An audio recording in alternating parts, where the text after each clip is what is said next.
Buenas tardes. Hace 2 domingos hemos escuchado sobre la oración.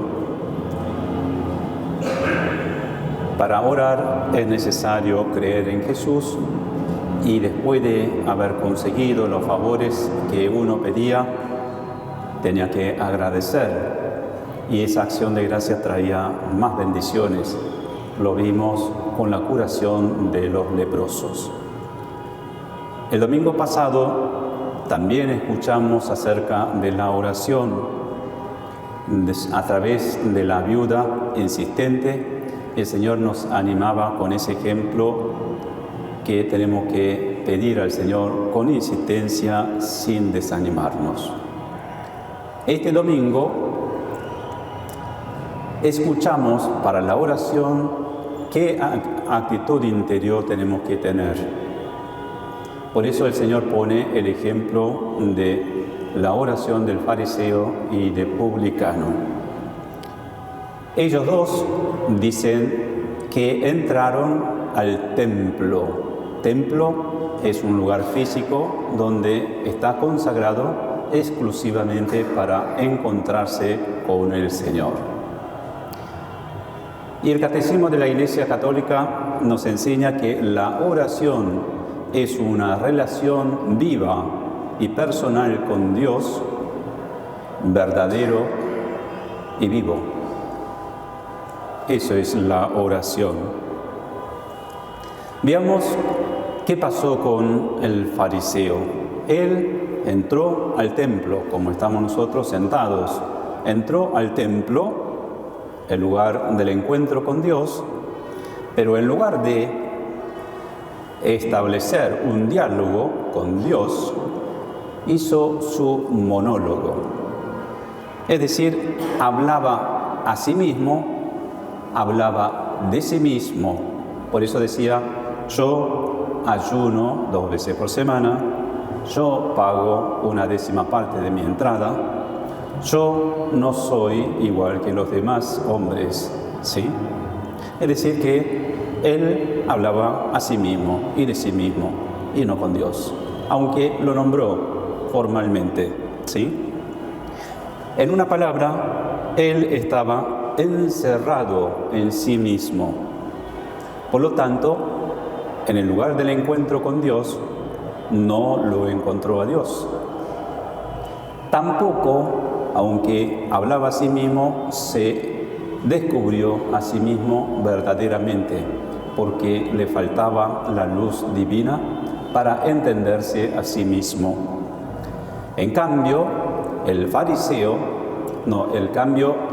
publicano, que quiere decir el recaudador de impuestos para los romanos, él, si por su oficio, tenía mucho abuso, por eso era famoso como pecador público, él, a pesar de su condición en el templo, se abrió a Dios y lo encontró a Dios misericordioso, hermoso, grandioso y todopoderoso.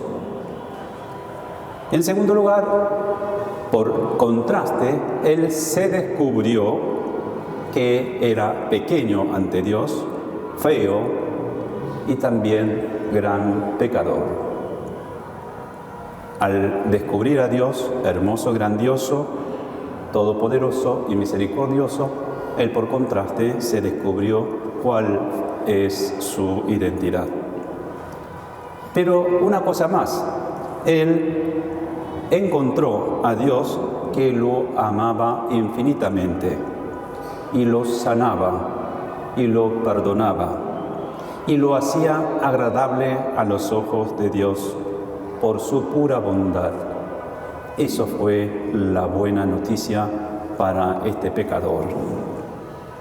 Para nosotros que estamos aquí en el templo, tenemos que cuidarnos de que estamos aquí en el templo para encontrarnos con Dios.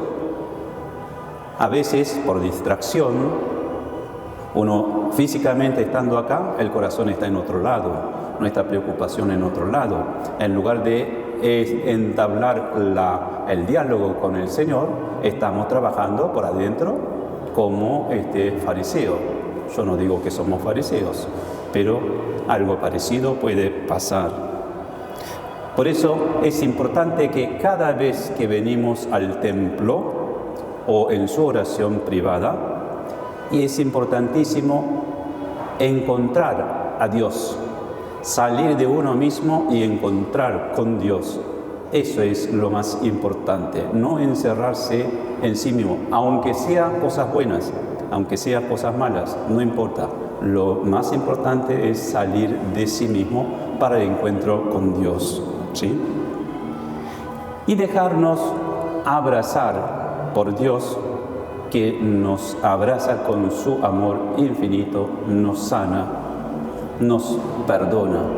Entonces, siempre seremos pecadores, pero pecadores abrazados por el amor de Dios, pecadores felices.